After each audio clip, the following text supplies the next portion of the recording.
So how do I explain change works to lawyers who are dealing with, um, opposing counsel and the idea of control and control being an exchange? Hmm. I've often thought about that, and I've kind of come to the conclusion that control can be an exchange. Well, it is. You are always, it's like the scales of justice, the scales of truth. You got to give up a little bit, get a little bit. You're going to sacrifice some things to get the tension to be where it needs to be. But let me just quickly say that I believe that of all of the professions that are out there, tension management is best suited for law. Oh, really? Absolutely. When I'm an attorney and I'm standing up there in front of a jury or in front of the judge or whatever, my whole job at that point in time is tension management. Right, I've got to get them to pay attention to what I need them to pay attention to. I need them to stay with me on the story. I need to move them to a particular place on the change grid. So I would start off, if you're going to just introduce the change grid, I would just say to them, we're talking about stuff that's already happening. This is not something that was invented. This is something that's been noticed and documented as far as um, human behavior is concerned. And so the question is always, um, who are you trying to influence and what are you trying to influence them to do? Where right, are they on the change grid? Where do you need to move them? And how is that going to be um, successfully done within the constraints of whatever the law scenario happens to be? You know what I mean? right. So I think there's a lot there. This is a very natural kind of thing, and you could talk about having one individual involved in whatever. Is this criminal law or is this business law? Mostly business law. All right, then you're talking about something that's more contractual. Maybe there was a conflict. Someone's way up in stress. Someone's in power apathy. Who are the players and what levels of tension are they at? Where do you need to move them? Right, That's what the real question happens to be. So if it's some sort of a business conflict, and on one side, you've got people that are way up in stress because they're the ones who probably brought the case forward. right, And now you've got somebody else who's also up in stress, but their best strategy is to stay down in power. right. That's where it really needs to be. But if I'm the attorney, I may want to move whoever I'm cross-examining or whatever up into stress, because what happens if I can move that individual up into stress? Well, they're probably going to say things that they wouldn't have, or otherwise have said. Exactly right. Exactly right. And so I think there's a great deal, but just keep your presentation of the concept very simple. 5 levels of tension. Let them know there's a lot more to it than this, but just say 5 levels of tension. Now, in every single case of law, situation in law, there are certain players that are involved. As far as the given issue is concerned, where are the players and where do you need them to be and how are you going to move them? Right, So, if anything, I would suggest to you that attorneys are probably already quite gifted when it comes to inherent tension management skills. right, So it's how their mind operates, but they don't necessarily know that there is method behind their madness. There's science behind whatever it is they're trying to do. So, right. how long is your presentation? 30 minutes. Oh, hello, we're done. So, Yeah, you know, but that's what it is. They need to understand that law, like anything else, is all about tension management. right, In law, the variety of things they can do to manage tension are more tightly controlled. Um, Now, you are right if you're talking about negotiations as being the subject matter, and that so it's not an antagonistic kind of a legal thing. They're just trying to work out some details. Then, we're still talking about where are someone's levels of tension coming into this negotiation or coming into whatever this resolution happens to be. What issues are they holding near and dear? So they may be very far up grid about certain aspects of the ultimate agreement and very far downgrade on the others. Well, how does disclosing that affect their position in negotiating? You know, so right.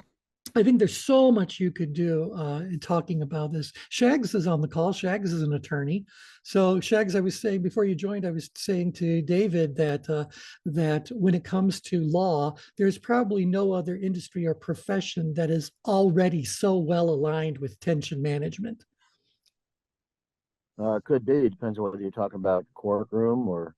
Well, in either case, the attorney's job, if you really think about it, is to manage the level of tension of the parties so that whatever outcome they happen to be looking for happens as smoothly as possible.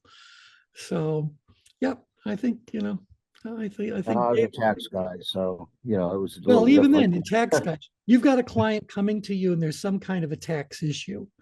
What level of tension do you think that client is at when the Oh, they're they're conversation they're they're up pretty high. they're up pretty high, maybe up in stress, whatever the case may be. Now, you are also then probably talking to whoever can lower those taxes. So is that on the government side of things? You're talking to tax assessors or whatever? I imagine. Um, I really never practiced. Oh, all right. Well, then just imagine this and go on. Well, they're at a different place on the change grid. And they might be going like, oh, please, you're one case out of 100 that are sitting in my desk right now. And it's easier for me to push you through the system than it is for me to work with you that individual basis, unless you bring um, bring law into it. And now I have to kind of negotiate or whatever. So bottom line again, for David's presentation, there are 5 levels of tension. Everyone who's involved in whatever the case happens to be is experiencing one of these levels of tension about the situation at hand. And what we need to do is figure out where is everybody, where do we need them to be, and how are we going to move them there? Yep. That's what it all boils down to. Yep. Yep. Yep. I would add to that. I would add to that in the mediation process, it is most definitely a matter of tension management. Mm-hmm. When the folks come in the room, the energy is really high and expressive. Yes.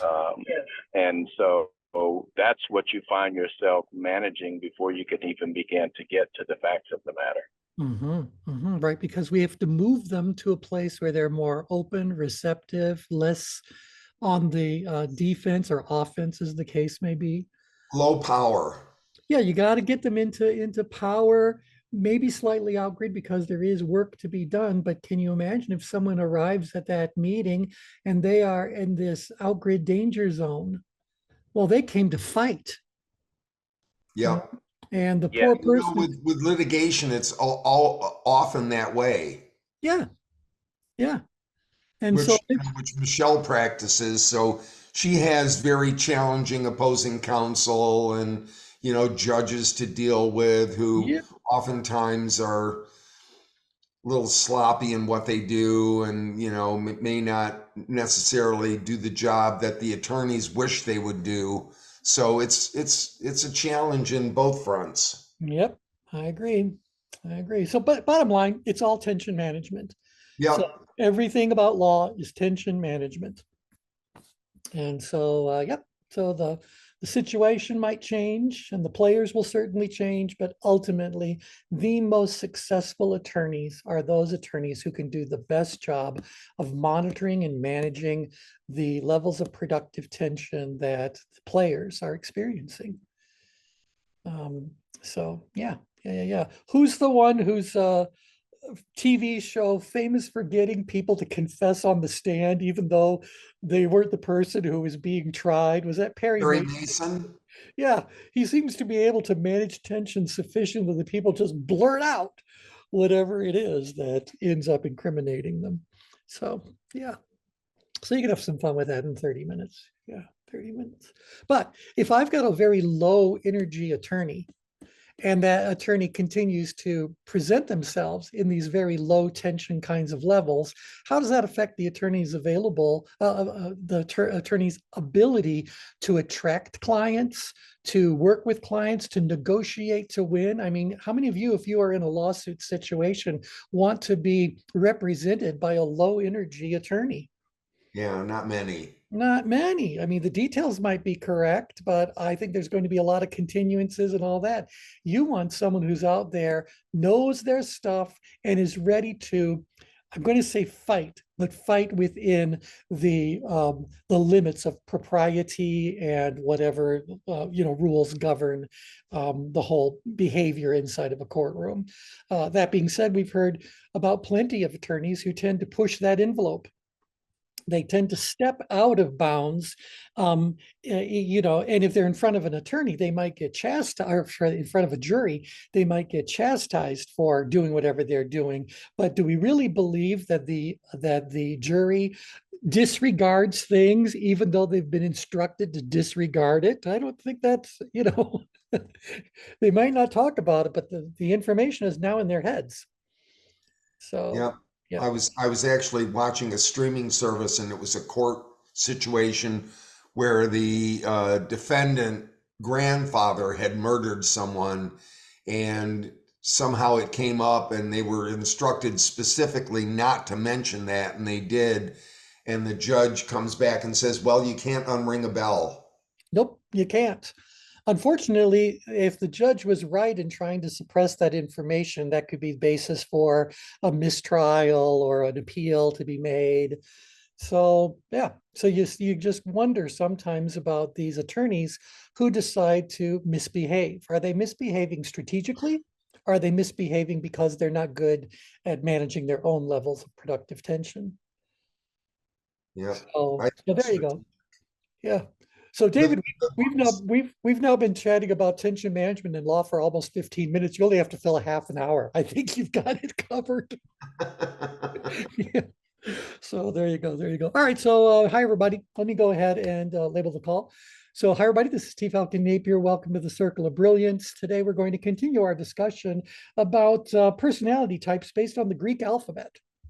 And last time around, we just took a quick glance at the subject matter. We were very curious to see if there are female correlations or to what the male hierarchical society kinds of things happen to be. And we did find something around that. So, but what I'd like to do today is to see if we can focus on these definitions of males, and if you can tell me where you think that individual lives on the change grid.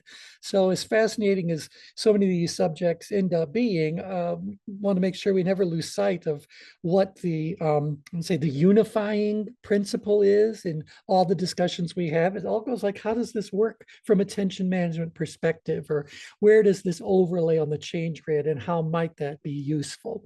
So all I did today was I went to ChatGPT and I said, please provide brief descriptions of the alpha, beta, gamma, delta, omega, and sigma male personality types, including a few key characteristics.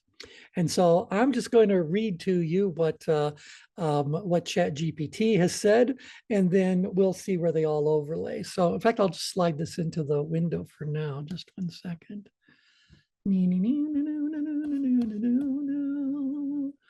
So I love that ChatGPT always takes it upon itself to give you whatever disclaimers and caveats it can. The terms alpha, beta, gamma, delta, omega, and sigma are commonly used in discussions about male personalities and social hierarchies. However, it's important to note that these labels are not scientifically validated and are often based on social stereotypes. People are complex and cannot be neatly categorized into distinct personality types. Nevertheless, here are brief descriptions of these concepts as they are commonly understood. So I just love the way ChatGPT decides to cover its own butt. So alpha, we'll start with that one. The alpha male. The term alpha male is often associated with dominant, assertive, and confident individuals. They are seen as leaders, displaying charisma, physical strength, and high social status. They are often competitive, ambitious, and tend to take charge in social situations. They are believed to be successful in various aspects of life. So what do you guys think? Where do you think this one might lay on the change grid? Any thoughts? Gotta be out grid. Feels out grid to me. Now, just out grid? Are they just a driver? Or what do you think the secondary energy might be? Driven. Could be, yeah, driven driver. They could be out here. Now, when it does talk about social interactions, they display charisma, a high Right. social It's status. driven expressive.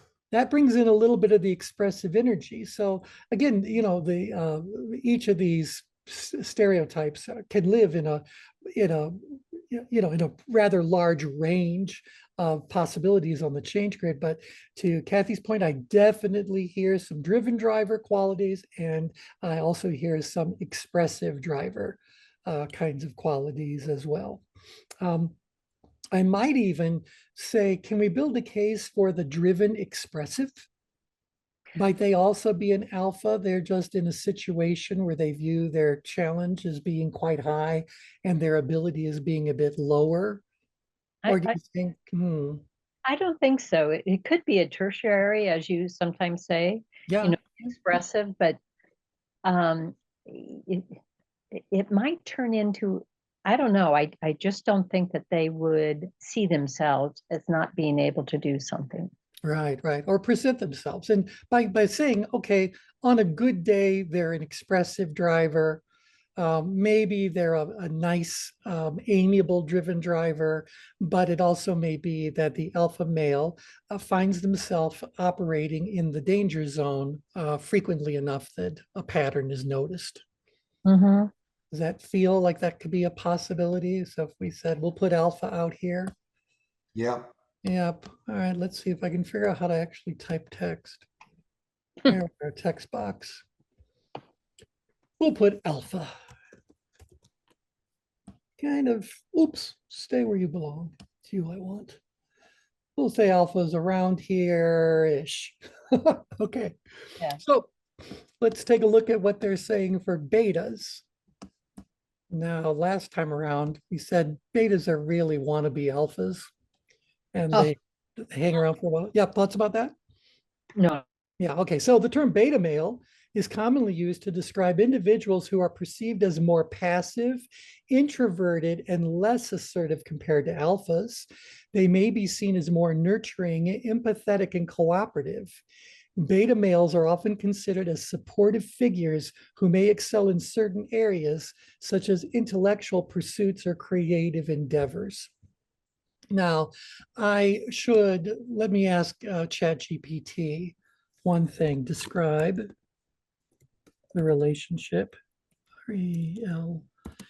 relationship between alpha and beta males. Because I do think they're going to say what I've been sharing.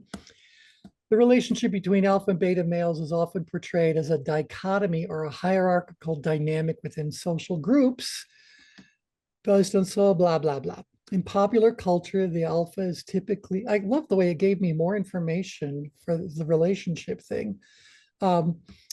The alpha is depicted as dominant, assertive, and confident, often assuming leadership roles within a group. Beta males, on the other hand, are seen as more passive, introverted, less assertive, often taking supportive roles. Now, as I read this, I'm hoping you guys are feeling an energetic shift somewhere on the change grid. So you'll have to tell me where that is. So in this framework, the relationship between alpha and beta males can vary depending on the context and the individuals involved. Alpha males may assume a leadership position, while beta males may align themselves with or support the alpha's goals. Beta males may look up to alpha males as role models or seek their guidance and protection. And yeah, perpetuate harmful stereotypes. We know we're talking about stereotypes. That's what we try to do when it comes to merging things. All right, so I could read you more, but do you guys have a sense of where you think the beta might be on the change grid? It's more down and in grid. Yeah, I was going to say that. More alpha driver and possibly downgrid. Analytical, amiable. Yeah. Right, because it's saying that they tend to take more supportive roles. And I would believe because they're saying that they're supporting, they've got to be providing something that the alpha does not have as readily available. So maybe if I put beta a little bit down, a little bit more in grid. More down for sure. More down for sure. Yes. Yeah, I would Good. say more amiable, definitely. Analytical, amiable. Yeah. Analytical, amiable. Well, an analytical amiable is over here. That's too far. Yeah. So we want to say they're a driven, amiable analytical, Yes. then that would Yeah, be here. because that word intellectual curiosity is what captured my attention. Okay. Tell us more about that. So if you're intellectual curious, you're learning, you're like you're seeking information. You don't mind the information. You just don't know how you're going to use it. Whereas the alpha is actually using it, right? And so they Yep. could be that kind of describes a dynamic, relational dynamic. Sure. Well, and again, they're saying this is based on social stereotypes, and we're talking about hierarchies. So obviously, someone's going to be the king of the hill. And again, it may be very different in the world of women, but in the world of men, there is almost always going to be someone who is the self-appointed king of the hill, even though the rest of us might think he's just a fool. But nevertheless, it's part of the way that the male population operates. So I would say this is correct. Now, Edie shared over here that Pence would be a beta. I would suggest to you that vice presidents, whether they're political vice presidents or vice presidents inside of an organizational setting, they are just by their title alone subordinating themselves to the alpha. And why do we need those vice presidents? Because generally that alpha is not doing the work of the analytical. They're not doing the work of the amiable. And keep in mind, I'm still in that driver quadrant. And they might be doing some of the stuff that the expressive would do. Keep in mind that alphas love attention. They want to be recognized, acknowledged, appreciated, revered, all those kinds of things, because keep in mind that a great deal of the alpha energy is in this outgrid danger zone, which is the domain of the narcissist. So, all right, so does that feel like that matches pretty well? So far, so good? You're all muted, Yes. so that's agreement. Yes. All right, let me slide over again, give you a little reading. And again, I've gone no further than ChatGPT to get this. What is a gamma male? The term gamma male is less well defined compared to alpha and beta, sometimes used to describe individuals who are introverted, non-confrontational, less focused on social dominance. They may prioritize personal interests and intellectual pursuits over traditional displays of power or status. So were you feeling a shift energetically, and what direction is the shift occurring? Ingrid. Ingrid, all right, and? Analytic, amiable analytic, or analytic amiable. Yeah, so I'm feeling it's almost more of an analytical energy than a driver energy. And they're interested in intellectual pursuits, tend to be more introverted. Maybe they're kind of here, an expressive, amiable analytical. So again, I'll read it again for you guys. Describe individuals who are introverted, non-confrontational, less focused on social dominance. They prioritize personal interests and intellectual pursuits over traditional displays of power and status. See, one of them sounds very in-grid and the other one sounds down-grid. Yeah, well, we do know that the analytical energy's driving force is knowing things. Having a strong command over whatever the facts, figures, details are. So that's there. They're not interested in social dominance. So if I don't want to participate in this drama that's happening out grid, I become less participative by moving either, well, which two directions am I going to be less participative in a dominance battle? Down and in. Down and in. And so I can move myself a little further in grid, perhaps, in which case it would be the amiable analytical and the expressive analytical, more so than just knowing the stuff for knowing the stuff's sake. Okay, does this feel kind of right? Feels better. Yeah. All right. I'm just not hearing expressive here at all. Well, the only thing I'm seeing about expressive here is that they prioritize their personal interests and intellectual pursuits. So that does feel like they're going after some things that they're trying to learn more about, but I'm okay shifting it even further down grid. So at least it's an analytical, expressive analytical, because maybe they get slightly excited about what they're doing. So maybe a little further in grid. Yeah. I would go along with that. Mhm. Again, Yeah. they sacrifice themselves for in their thoughts for social. Yeah. Yeah. They're not all that.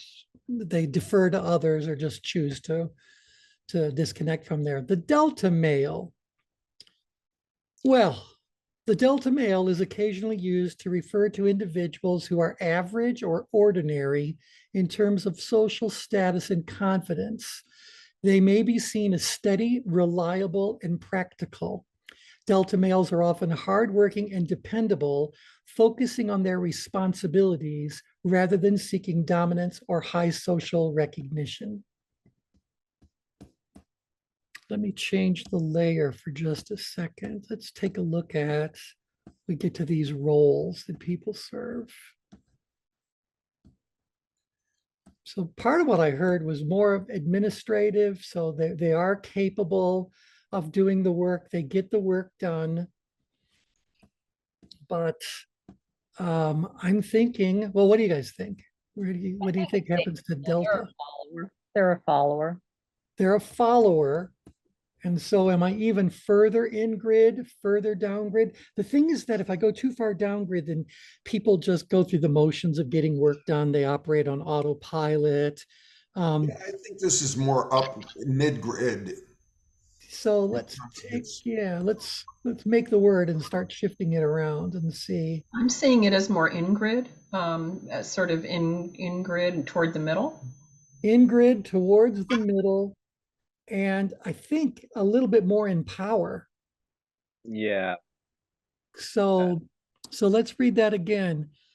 They are average or ordinary, whatever, in terms of social status and confidence. All right, so they're just John Q. Public, but they're steady, reliable, and practical, hardworking and dependable, focused on responsibilities.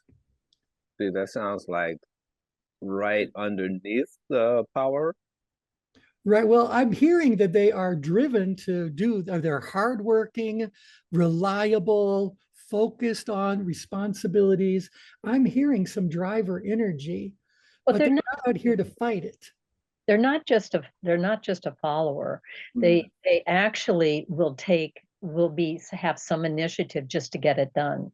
Right. And so is They're that not going to wait for somebody else, to do the work. right? A Right. little bit more out grid, maybe within the green circle. Maybe they're within the green circle, but I'm going to say leaning more in grid because they don't want the risk, or they Right. don't. I don't. It's not casting a value judgment. They choose not to pursue the risks of what happens when you put yourself out there as a driver type. I don't know that they're that ambitious. Uh, They just like to get the work done. they just want to Right. get the work done. You And know, when I think Steady. about go home. Let me get the work done and go home. Yeah, so let's shift them a little bit further out grid. I just wanted to lean a little in grid. So inside of the green circle, look, I think the world succeeds because of deltas, right? Yeah. Because alphas can be as bold as they want to be, but someone's got to follow through and get done what needs to get done. And at least the betas, I think, are serving as a good buffer between the alphas and the deltas. Maybe that's what's going on. And the gammas are just, again, introverted, non-confrontational, less focused on social dominance. They're more interested in their hobbies, intellectual pursuits. They're definitely downgrid, where the delta is showing up to get the work done. And by the way, usually when you see these they sequence them out alpha, beta, delta, gamma, not gamma delta, even though the alphabet should be gamma delta. They tend to talk about the delta first. So these people seem to be the three that are doing the work, getting the work done. The gammas are just down there. Let's take a look at omega. So the omega male is often used to describe individuals who do not fit in traditional social hierarchies. They may be introverted, independent, and nonconformist. Omega males are sometimes portrayed as loners and or outsiders who reject social expectations and pursue their own interests without seeking validation from others. Interesting. That sounds in grid. That sounds in grid and perhaps down grid.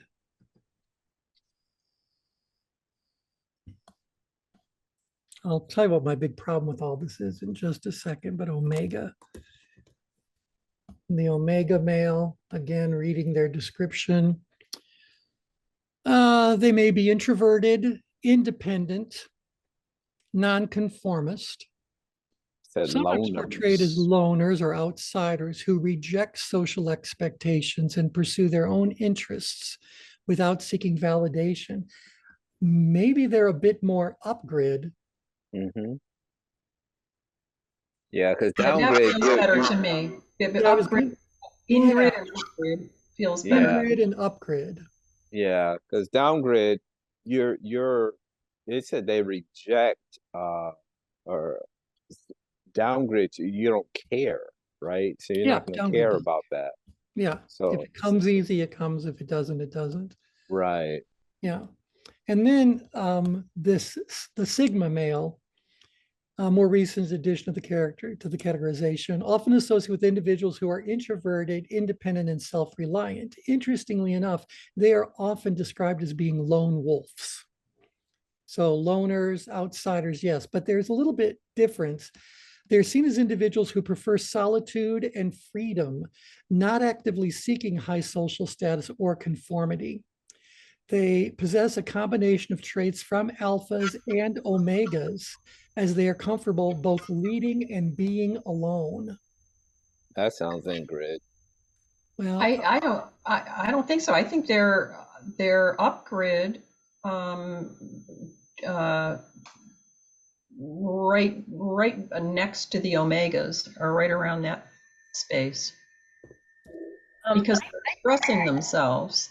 I don't know about that, because if they don't care, they won't even say. Why would they even take the energy to say something that's expressive if you keep going up grid?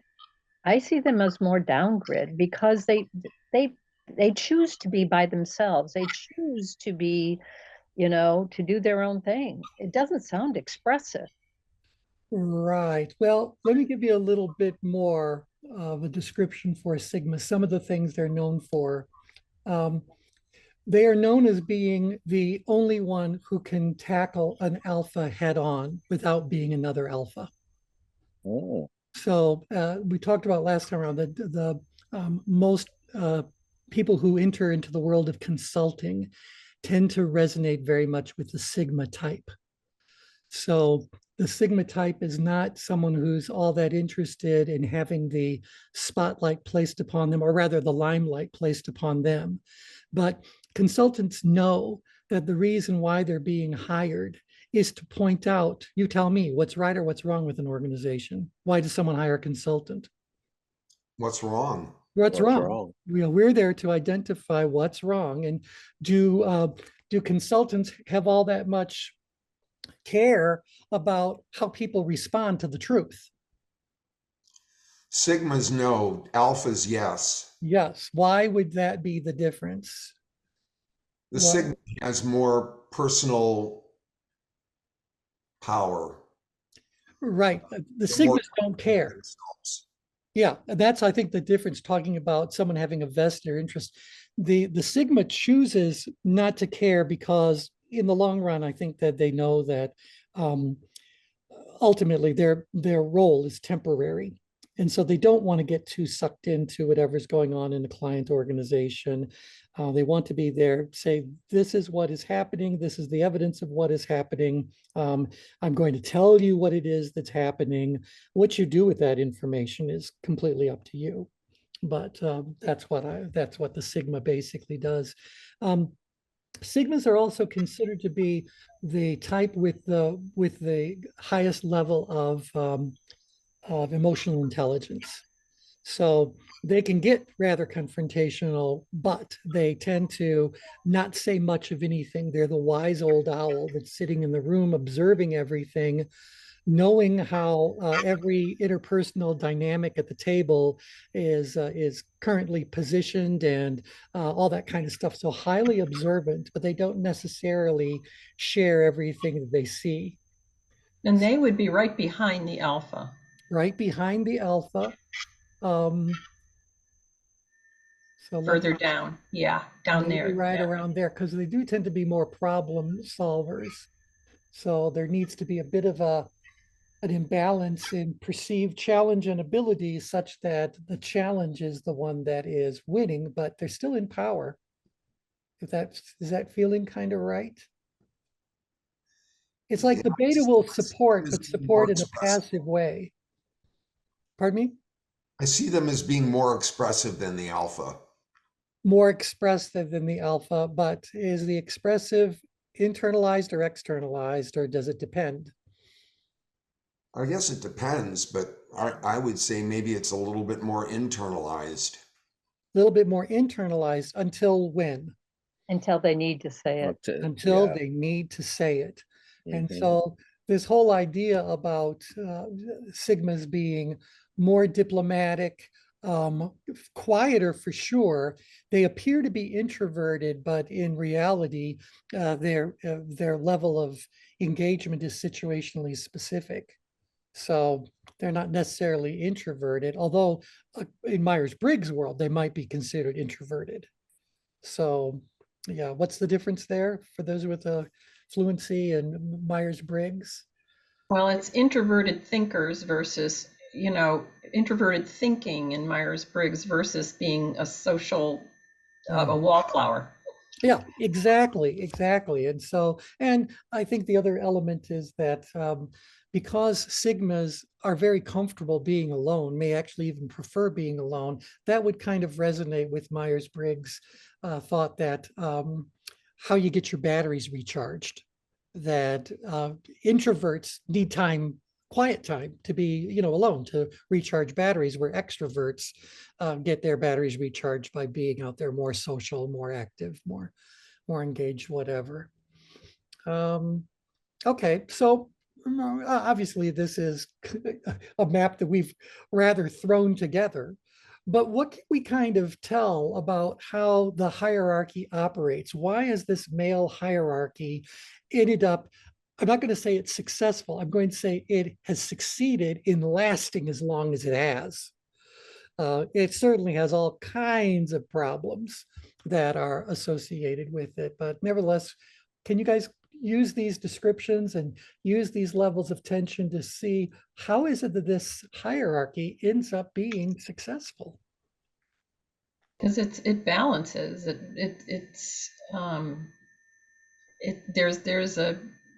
There's an energy available for almost any situation. Yeah, you're all around the center. Yeah, and Mhm. it can be balanced, and in a sense, the alpha can draw on a whole range of energies in order to get things done. But when we look at the alpha as being the king of the hill, we've got the beta, who is the right-hand person, if you will, trying to do all that, that can have some influence on the alpha. Maybe there's a higher trust factor between the alpha about the beta. The alpha trusts the beta aspires to be the alpha, or to at least be in the I want to say in the inner circle with the alpha. The sigma isn't really concerned about the social hierarchy, but nevertheless, the sigma can affect and impact that hierarchy in dramatic and significant ways. Are you guys agreeing so far? Does this seem to make sense? It's almost like the sigma doesn't really want to be there, but the sigma's there. And maybe the sigma is an outsider and has now gotten hired to come in and do some work. And that work definitely involves communicating with the alpha, sharing whatever there is to share, dealing with whatever needs to be dealt with. But they come to it with the attitude that the alpha probably isn't going to like what the sigma has to say, but that doesn't make what the sigma has to say less true. And the sigma isn't all that concerned about how it might affect their social status, where the beta is very concerned about, so who's more likely to be the yes man and who's more likely to kind of go like, I'm not going to agree with you just because it strokes your ego. Yeah, the beta is a yes person. Yeah, yep. And then behind them, I believe, are the three that actually are kind of doing the work. I mean, I don't think that from the sound of things that the gamma particularly wants to be there, but maybe they can do the stuff that's easily, these kinds of tasks. Sooner or later, a gamma has to make an income, and omega has to make an income. So if they can do that by pursuing their personal interests, which is part of the descriptor for both of them, well, fine. But by and large, they're there to, do whatever the alpha and the beta, whatever the situation requires. And maybe they're relying on the sigma to kind of protect them from the alpha's misbehavior, et cetera, et cetera. Can you kind of feel that there might be some sense in what I've just said? There might be some legitimacy in the way Yes. it's organized. Yeah. All right. So now go ahead, comment in, Brian. What did you want to share there? I was going to ask, like, this is for male dominated hierarchies, but how does this play out in, like, say a field like medicine where you have a male dominated hierarchy that women feel uh uh I guess hostage by? Oh, Like okay. they have to play a certain game, because even some males in this hierarchy feel like they have to play a certain game to rise up the ranks, so to speak. Um, so it's a very interesting dynamic to watch this play out. But I see this like when females get a certain rank in medicine that a male will have, it's almost like they take on that role. Like they have to play a different. They're playing a game that's not their own, but they feel like they have to in order to sustain that role. Does that make sense? It makes great sense. I did ask ChatGPT to now describe the female because I wanted to see how similar they are. But you bring up an interesting little point. So let me throw this to ChatGPT. I'm throwing it to you guys at the same time. What happens if you have an alpha male and an alpha female in some sort of conflict? Oh, in a conflict, it depends upon how strong the woman is, the female, and if that female is comfortable with her own voice and feels she has support behind her. Right. Okay. By the way, sometime I would like to talk about the population. Yes. And how many are alpha, sigma, beta, etc. Oh, sure. Yeah, that would be interesting.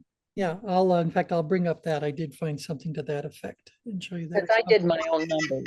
Oh, you did? I'd be Yeah. very curious. But I'll pull it up in just a second. I just want to throw in what happens with an alpha male and an alpha female in conflict.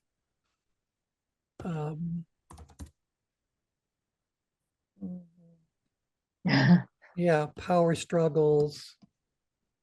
Oh, and of course, it also talks about some healthier things too. So this is what ChatGPT had to say. Let me make this a little bit larger for you guys. Zoom in. Oh, I don't know that I really made it any larger, but okay, there we go. Oh, good. Yeah. So in female hierarchies, the terminology and characteristics associated with these labels may differ, and there is no universally agreed upon framework. Nevertheless, here's a general outline. Alpha female, often associated with leadership qualities, confidence, assertiveness, and a strong presence within social groups. They are seen as dominant and influential, and they may take charge of situations, assert their opinions, and display qualities of strength and independence. So relatively speaking, that still plots an alpha female where on the change grid? Same place. More out grid. So, and they're going through the rest, but let me scroll through to what I'd asked them about. What about an alpha male and an alpha female in conflict? The individuals, fine. You can assume all the caveats they put forth. Since both alpha individuals are accustomed to asserting their dominance and leading, a power struggle may ensue. They may compete for control, influence, or recognition within the social group. This can result in clashes and conflicts as each tries to establish their position as the dominant figure. Okay. Mutual respect and collaboration. Alternatively, if the alpha male and alpha female possess strong communication skills and a mutual respect for each other's abilities, they may be able to resolve conflicts through open dialogue and collaboration. They can recognize each other's strengths, negotiate compromises, and find ways to work together effectively while maintaining their respective roles and authority. Okay, I can see that. Polarization and division. In some cases, the clash between two alpha personalities can lead to polarization within the social group.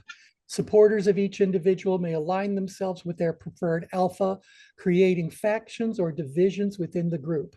This can lead to further conflicts and strained relationships among members. I don't think that's gender specific at all. I think that that dynamic's going to play out whether both alphas are male, female, or one of each, whatever.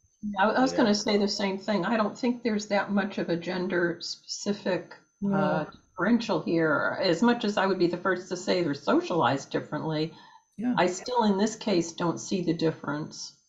I don't either. I wouldn't want to, however, confront an alpha female. I have seen them in their role. I don't know if this comes from the fact that I have 6 sisters, but I've always considered women to be far smarter. And so if you get an alpha female in a certain role, it's just been my experience, it can be very cunning if you try to cross them. Like I wouldn't want to go there with the alpha female.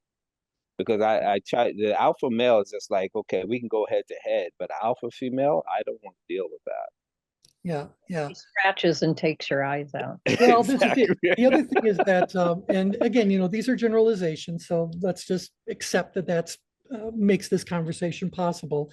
In my experience, watching women who are running groups, organizations, whether it's a business or whether it's something social or something more on the volunteer side of things, if you cross one of them, you are very unlikely to ever recover from that thing. Where guys, if they, get into a big battle, are likely to just go, fine. Are we going for a beer or what? Guys tend to be more, what I want to say, not so much forgive and forget. You're not going to forget, but you don't take it so personally. And it seemed like a lot of the times in observing female hierarchies, if someone in the hierarchy offends someone else in the hierarchy, they could be shunned forever. It may continue to come back and haunt again and again. So is that too much of a generalization, or is there patterns in that, ladies, in your experience working with groups? I think there are patterns there. I mean, I don't think it's absolute, but I think it's a general. I think that's generally true based on our socialization. Yeah. See, I think that's what I was trying to get at, what Kathy was talking about, because of the socialization.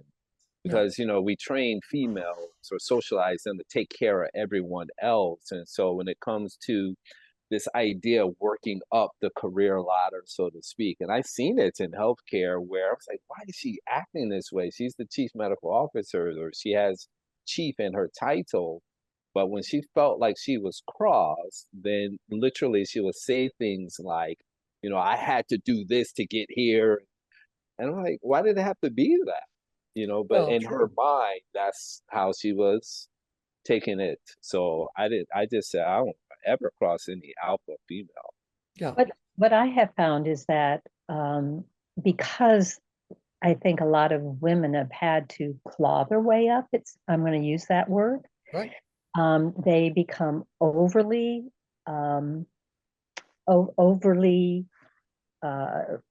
forceful because it takes that much energy.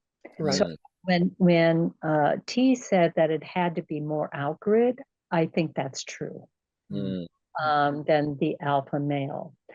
However, if you go to Myers-Briggs, if there wasn't any socialization difference, the women and males would both be 50F and 50T.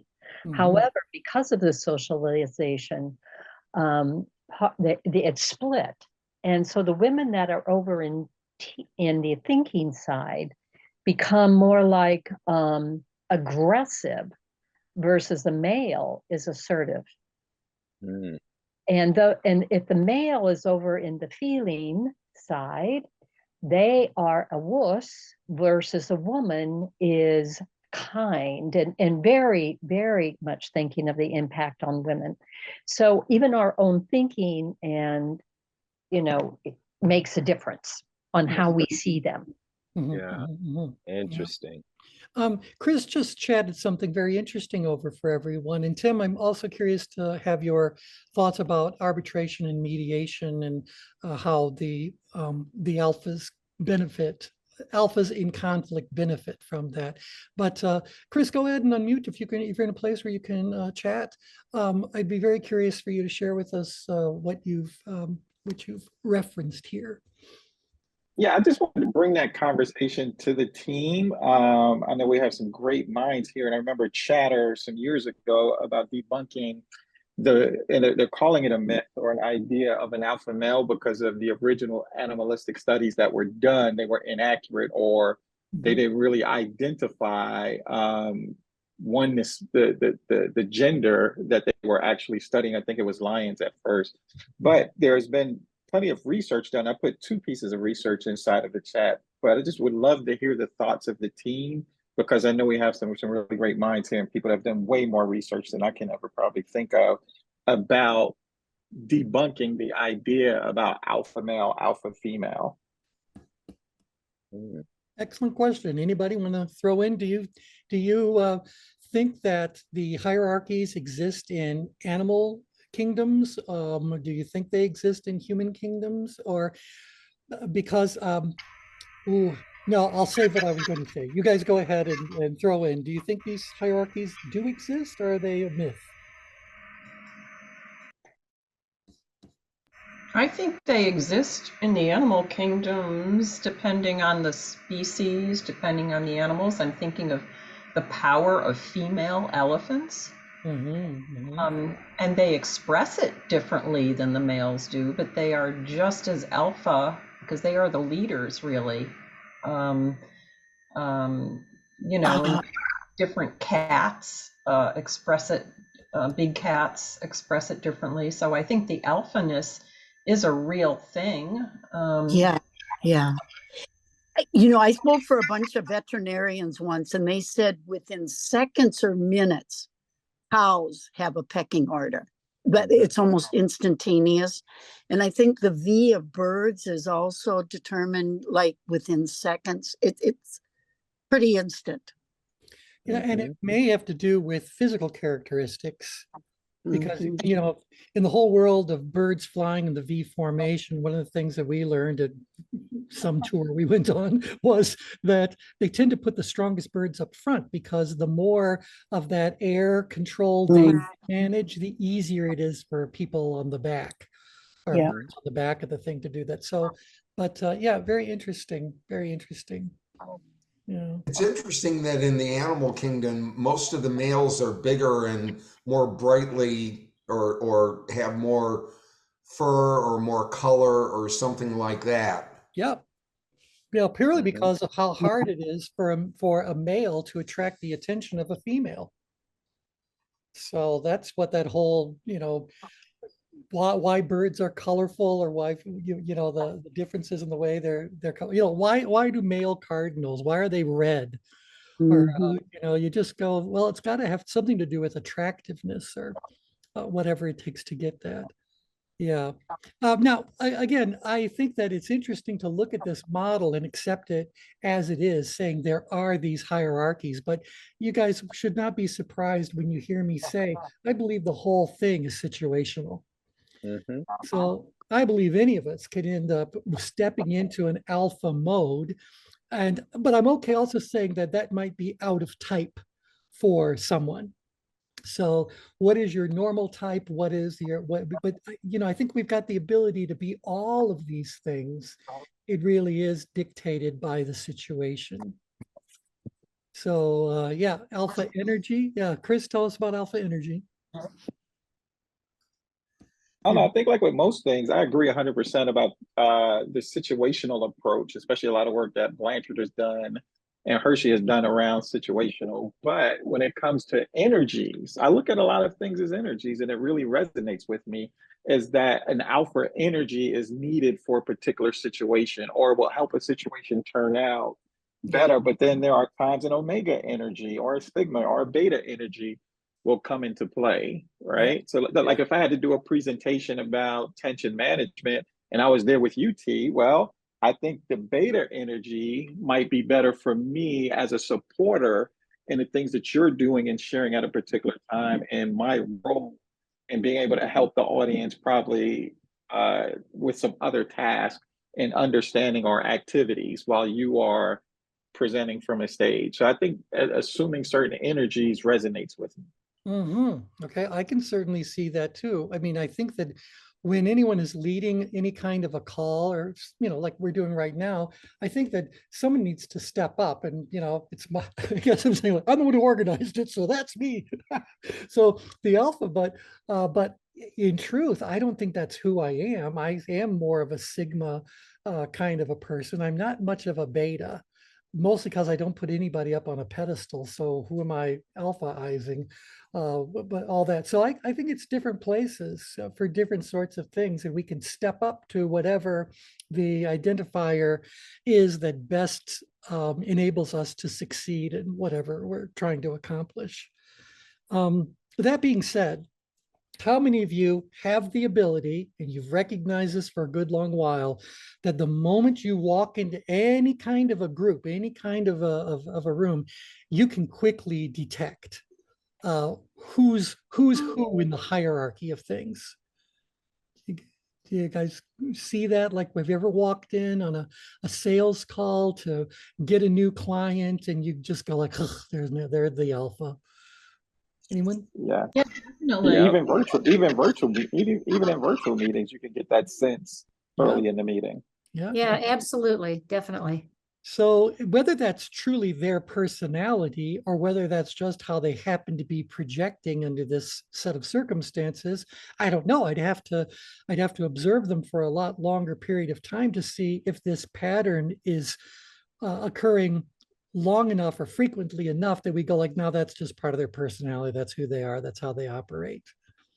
So. But I think that goes back to Chris's point about the energies, because, we wear our emotions, so to speak. So in other words, the emotions pick up on things even beyond our awareness. And a lot of times that's emitted even without our understanding. And so, that's that nonverbal communication. So a lot of times you can pick that up about a person by just their posture or, the way they could be standing or something that in their facial expression. You can pick up on all these non-verbal cues, if you will, and get a sense about the alpha, the sigma, beta, any of those. Hey T, and also with the work Malcolm Gladwell has done on thin slicing, I think we thin slice situations and people where we are figuring out a person. And back to what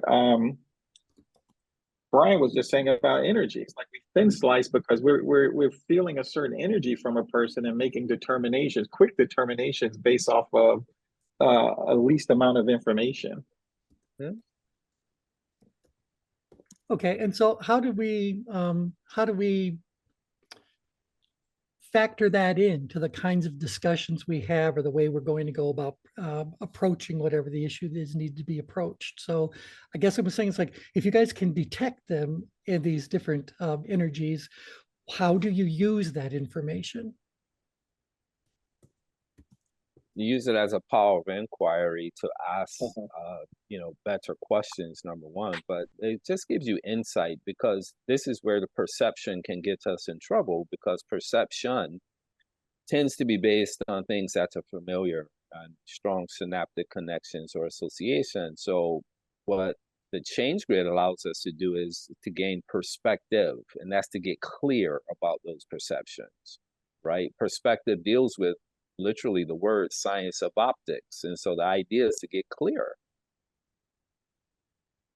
Okay. And how are we going? Okay, Chris just typed over here. It's as a base point, a place to start the conversation. Right. I guess I'm thinking that if I know that someone is an alpha, I know that I'm going to need to modify my message early on. Mm-hmm. Otherwise, what's the alpha have the power to do if they Take over. they could take over, they can kill the messenger. Mm-hmm. And so I would be very unlikely to confront an alpha's behavior in front of other people. Mm-hmm. So do you guys agree with all that? You read it that way, you're not going to confront them in front of other people. That being said, I don't really believe, I mean, I go back to my training with Blanchard, and I know that praise should always be given publicly and any kind of corrective messaging should be given privately. But nevertheless, I know that even if I'm just trying to present information, if I know that there's an alpha who is going to take the opposite view of what I'm about to share, then how are you going to say, what are you going to do? Let me give you guys one specific example. Years ago, I did a rather large project for a regional bank in Michigan. And we did a change grid, a very involved change grid. We also did a complete trend analysis about people's thoughts, behaviors, predictions, et cetera. And at the end of it, and all along, I said, it's going to be completely confidential. We're not going to, it's got to be confidential, blah, blah, blah. And so I'm presenting these results to the grand poobah of the bank. And he goes, who said that? And I said, it's all confidential. We're not going to tell you who said it. He goes, I'm paying you. I want to know who said that. Ooh, All right. What would you guys do in that situation? then I'm not. I've been in that situation. I would basically say I still can't violate that Mm-hmm. confidentiality, and I would say that you're paying me to get an effective result. Very good. Very Or good. I might ask a question. Help me understand what difference that would make. Mm. Yeah. Well, he wanted to know who was saying it because what he was saying, what that individual said, was then demonstrated by that executive asking the question about who said it. You know, because they said Mm-hmm. they pick on people, they bully people, they blah blah blah. He goes, who said that? It's like, well, I'm paying you for this. I want to know who said that. I said, yeah, you're not paying me enough to violate confidentiality. It is what it is. It is what it is. So yeah, he wasn't happy with all that, but it's like I was alone with him. I didn't mind confronting him and just saying like, look, you're my client. That doesn't give you authority over me. I'm here to give you information you don't otherwise have. Whether you want to hear it or not hear it, do something about it or not doing something about it, doesn't affect me. So would you rather have the information or not have the information? And they said, oh no, I'd rather have the information. I'm sorry, blah, blah, blah. So that's but I'm not an alpha, but I had to kind of step up into that role to just say, this is a point that we may very well need to have a fight about. And I'm ready, willing, and able to have that fight. So, kind of don't. T, I think in cases like that, whether it's counseling teenagers or an executive, doing some hypothetical role reversal is always good. I mean, to put it in his hands, if you were sharing something with me, would you want me to broadcast it? And it's a good way of making people aware, walk a mile in my shoes and turn it around. Yep. Yeah. If they're in the outgrid danger zone, we talk about how they're so difficult because it's tough to get them to have an element of humility or whatever. What do you think if you try that and it doesn't work and they're still trying to, push you? Yeah. So that's good because I think it always has worked for me. Well, yeah, I mean, and that's it. I think that, we all need to have various ways of working with our clients. And I think the reason why I've been successful working with alpha males is that I create a safe space for them to hear me say to them, you can't be an alpha with me. So I recognize how you operate. I understand the way you operate.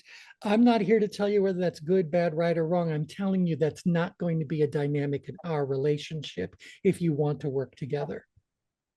And so You know, they quickly allow you to kind of go like, okay, fine. What is it? Tell me. Go ahead, Edie. I was on a Danny Iney helps with building online courses and so forth. And I just watched his style. He had exit ramps for people. I mean, if they were outside the grid, so to speak, he would invite them on an exit ramp and invite them out. And there was a comment in the comments in the chat. And he said, I don't find that constructive. And it was just interesting how, in a very matter-of-fact way, he controlled the boundaries of that 2-day seminar by making it clear who was in charge. Yeah. Well, and if he's doing that in front of other people, is it just strengthening his desire to be perceived as being an alpha? You know, what was driving that? You know, I believe that alphas are inherently insecure. And so they are trying, and again, I'm talking about the ones that are in the danger zone, not the smaller percentage of them that might actually be really good and all that. But I think that they're trying to deal with their own insecurities, and they're presenting us with their grandest fear, and that's being found out that the emperor has no clothes. So, yep. Okay. Let me just, we're past our time, so let me go ahead and just bring today's conversation to a little bit of closure. I would like on our next call to talk about the percentages. Kathy, I will tell you that I've done several searches on this, and there seem to be as many different percentage attributions as there are people who decide to make such attributions. I think T asked that. By the way. T, yeah. So it'd be very interesting to see, can we find some source that is at least presenting something that consistent. I've seen one that talk about relative positioning, that that the highest percentage are omegas, but I don't really remember what the other things. Really? Yeah, omegas are, and then I would have thought deltas. I would have thought delta as well, but apparently, you know, when I see them being this far in grid, I do see a little bit of a pyramid shape forming here with alphas at the top, but they do say sigmas don't belong in the hierarchy because, you know, sigmas, at least in theory, view themselves as being observers of the hierarchy and, you know, as opposed to being in the hierarchy. And that's, again, why I presented to you guys as, you know, you guys are all consultants of one variety or another, whether you're doing coaching or true consulting work or whatever. You have to be outside of the situations that you're consulting in to be able to do that. You have to find it easy to separate yourself from what's going on inside of that particular client. Because if you get sucked into their psychodrama, well, now you're just another player on the stage instead of one who's really trying to fix things or help them fix things, as the case may be. So, Chris, you quoted my, you can't be an alpha with me. I think that was a very alpha thing for me to say. So, that's awesome. Yeah, well, it's a great quote. Great. Yeah, well, there you go. Maybe we should turn into a t-shirt. You can't be an alpha with me. So, yes, I love it. Yeah. All right, interesting. And I do want to see if we can find anything that that talks more about the female hierarchy. And again, we talked about this last time around, that we've all seen plenty of movies where there's a bunch of high school girls. They're all named Heather. And there's one who's really the one who's running the show and all this, and the other Heathers are in the beta position. Is that just in the movies, or does that really exist out there in the daily lives of women? I don't know. We have to rely upon you guys and whatever we might be able to stumble across in a search. Thoughts before we end? I don't think it exists that way. I mean, I think it exists that there's a hierarchy, but not necessarily what you just described. Yeah, and so I'm kind of. I haven't seen that in that way. When a new gal arrives in an established social activity that's women or whatever, are they readily embraced, or does it take a while to get included? And guys, without disclosing it, how does that happen within men as well? So are men readily invited into the group, or does something else have to happen first? So it'll be interesting to see how you guys characterize that. Yep. Okay. Anywho, and by the way, again, I've said it umpteen times. We've all said it. This is just a bunch of generalizations and stereotypes. We all understand that everybody is different, but nevertheless, someone at some point in time decided to create a map of humanity using this hierarchical structure. And before we dismiss it summarily, I'd like to say, well, there must have been enough pattern in what they were observing that they bothered creating this and that it survived this long. Let's take a look at what it is that they came up with and how they came up with it. Okay. All right. Absolutely. That's the whole point about the circle of brilliance. We believe brilliance can come from many, many different avenues, and we just like to look at them all. So, all right, there you go. Thank you all very much for joining in. We'll talk again very soon. So bye for now. Thank you, everybody. Thank you. Bye.